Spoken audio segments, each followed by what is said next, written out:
We are here in LA for the Super Bowl. I'm here with longtime host Trey Wingo, who is now the chief trends ambassador. Trends officer and brand ambassador. It's a mouthful. Shout out to Allie Bronson. Allie, what's happening? Hope you're doing well. Hi, Allie. We have a great matchup this week. We got Rams, we got Bengals. Yeah. We also have great ways to bet. So 2,000 ways to bet on the Super Bowl with Caesars. All kinds of prop bets. Everything from first touchdown, coin toss. Will there be a defensive player score? It's only happened twice in NFL history. So that was one of the first real exotic prop bets in Caesars Palace history. They bet on the fridge to score, and he did in the third quarter. And to Mike Ditka's undying shame, Walter Payton did not score in Super Bowl 20. And you, because you have moved away from the beast at ESPN, I would assume have a little bit more freedom to do some of this stuff. I have freedom. Freedom is a wonderful thing. It's wonderful. And the funny thing about this, working with the folks at Caesars, a lot of the people that I work with at Caesars now I used to work with at ESPN. So some that are here and some that are back in Vegas. So for me, it's basically doing the same stuff I always did, just doing it with a different place with familiar faces. What was Super Bowl week like for you in your other life? Hectic. You know, I mean, whether it was getting up super early to come do the radio show from 6 to 10 or 5 to 9 when we're in Central Time, or God forbid, 4 to 8, you know, that was difficult. But we did NFL Live every day, and you know, all the stuff and post-game and pre-game Super Bowl stuff. So it's all really the same. We're just sort of maneuvering around in a different platform. There has been a lot of discussion this week with Joe Burrow and Matthew Stafford. The quarterbacks always get the love, but it does seem apt in this game because the Rams go, quote unquote, all in for Matthew Stafford, and then we have Joe Burrow, who is evolving right in front of our faces. Yeah. It seems like, I don't know if you believe in the but whatever that is, it seems like he has it. I'm glad you said that, because I just wrote something for not to cross promote, but I wrote something for Facebook about that. But one of the things that was great about doing the draft every year, that man right there, Jim Carr, was my chief researcher for the draft. And he was also the chief researcher for Monday Night Football, so I'm happy to be working with him again. And we came across these great nuggets, Jim would. And I remembered this, and Jim sent this to me. This was an evaluation of Joe Burrow when he was 9 years old. Now, I want you to listen to this, seriously.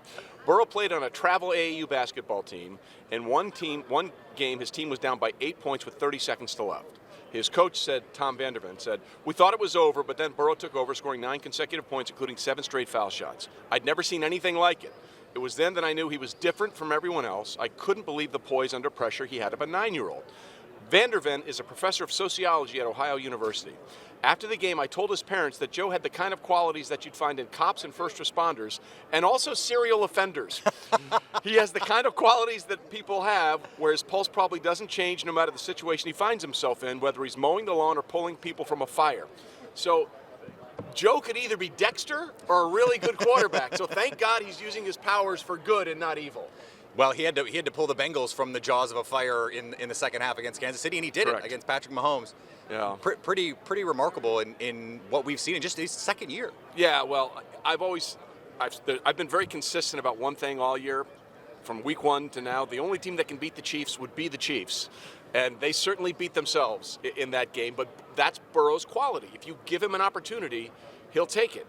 Like, look at the divisional game against the Titans. He was sacked 9 times.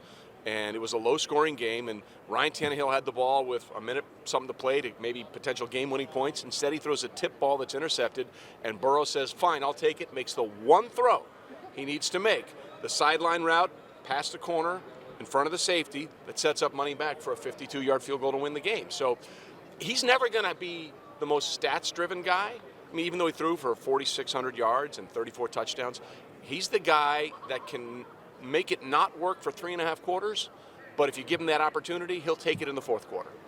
As we look at some of these props for the game, anything stand out to you in terms of what you might like here? Well, we haven't had a safety since Super Bowl 48. That was the first snap of the game for Peyton when the center snapped it over his head, and Noshawn Marino had to cover it up in the end zone. And this is the longest stretch we've gone without a safety in Super Bowl history. So if you're interested in that sort of thing, maybe betting on the idea that a safety is scored might be a good one. You're probably getting some nice long odds on that too. There's a lot of stuff on this that I like. were you ever the kind of person that's like, I'm going to bet on the coin toss? Oh, yeah. But actually, that is the most voluminous 2 seconds in sports betting every year. Yes. On the coin toss. Yes. And no surprise, it's heads plus 100, tails plus 100. Yeah. Although, what is it, Jimmy, is it 29-26? Tails has been in favor of it, and we're on a run now. So tails sometimes fails. Tails sometimes fails, yes. And also, I think the last 7 guys who called tails have all lost. Isn't that what it is? Yeah. So they won the toss. They won the toss and lost the game. Yeah. All right, so good for bettors, Yeah. bad for the players. Correct. Which bettors don't really care about. Also true. Maybe you could fade the team that you think is going to win the coin toss. Correct. A lot of good stuff there. When you look at the outcome of the game, Yeah. you don't have to make a pick, but Yeah. if you want to, you can. What is the thing that you think? Okay, if this happens, Team X wins. Listen, the best way I can describe it, I've been thinking about this a lot, is that the Rams know the weight of not winning. Yeah. They've been here 4 years ago, a lot of those players, and lost. Matthew Stafford has waited his entire career to get to this stage. He knows how hard it is.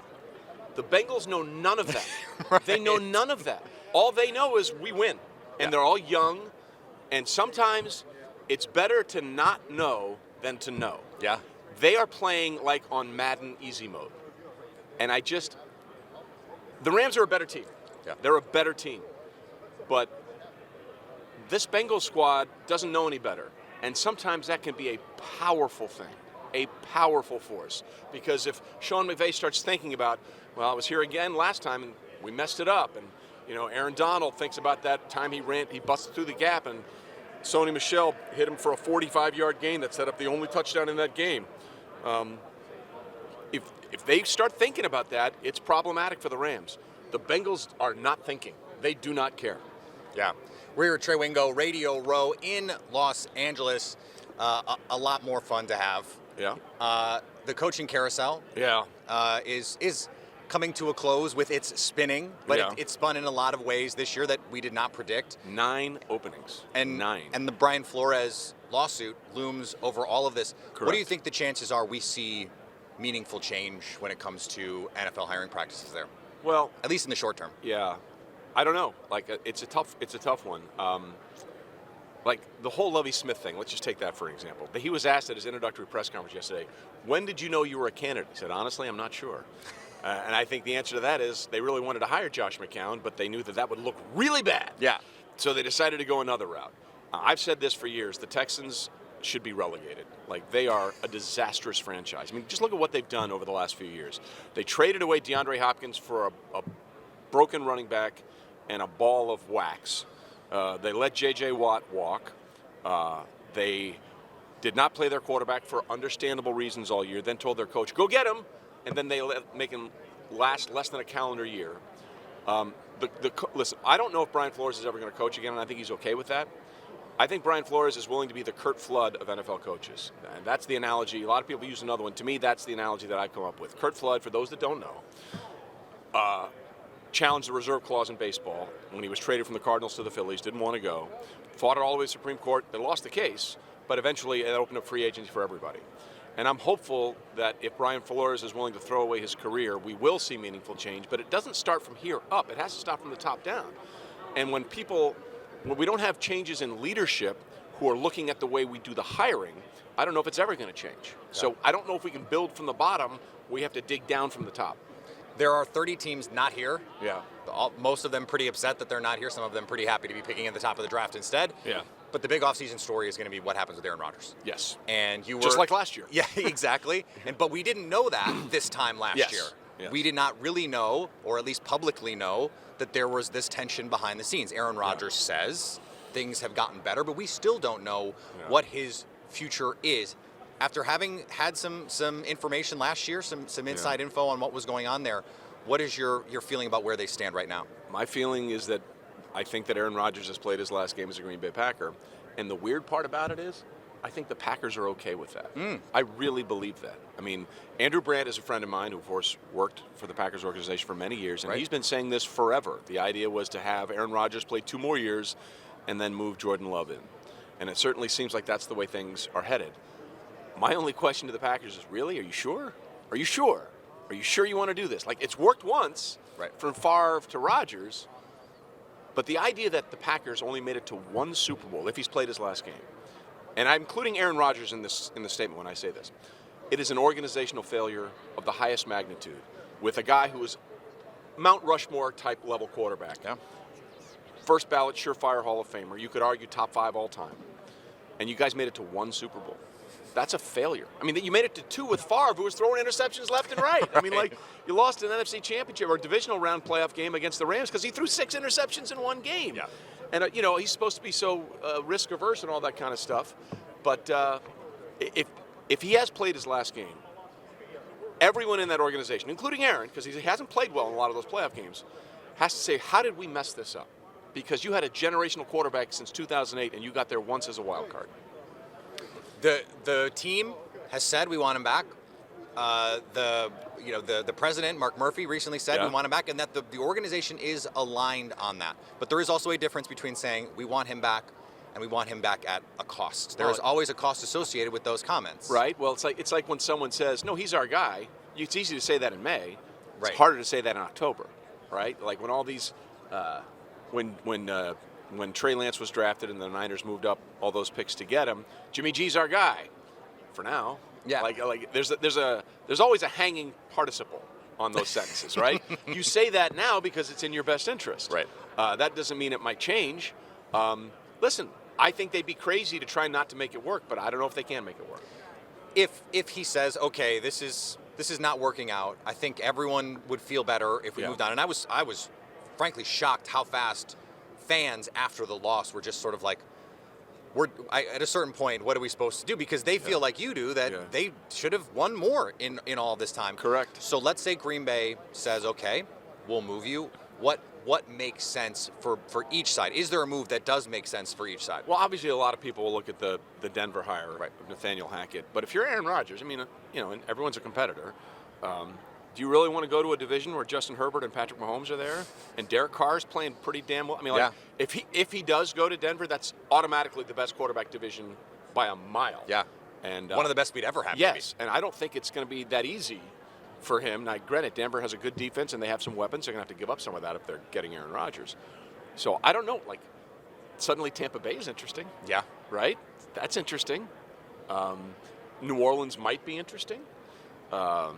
I think suddenly there are a lot more. Don't say that too loud. Ross Jackson might hear you. Host of Locked On Saints. Yeah, well, we'll talk about that later. So there's all kinds of possibilities. But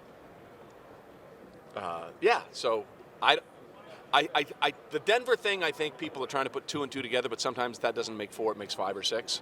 So if I were Aaron, I'd maybe think about looking at some of those other scenarios. The other domino there is Devontae Adams. Yeah. So what I've been saying is, there is the easy line to draw. Okay, well, Denver could just trade for both of them. I think there's just too much. We've never even seen a deal like that. Yeah, that's Madden yes, stuff. Yes, and we'll take all the cheese. Yeah. And and all the beer at the Miller all Lite the, production all the spotted factory. cow. We'll take all of that. Yeah. I don't think that makes a lot of sense. But a team like Las Vegas, reunite him with Derek Carr. That could make some sense there too. Is there a move out there that maybe we're not putting enough attention on? Because to me, it's Russell Wilson, but we didn't even know this time last year that Aaron Rodgers could be out there. Think about it. Like what you just said is really interesting, right? We all know how important the quarterback play is in the NFL. If you don't have a dude, you don't have a chance. Like the Titans Bengals game, Ryan Tannehill's a guy, Burrow's a dude. Yeah. We could have Russell Wilson, Aaron Rodgers, and Deshaun Watson for a variety of different reasons all change teams this offseason. Might be the wildest quarterback offseason we've ever had. And Kirk Cousins is just like, why not me? Exactly. Well, I have a variety of reasons. They're threefold.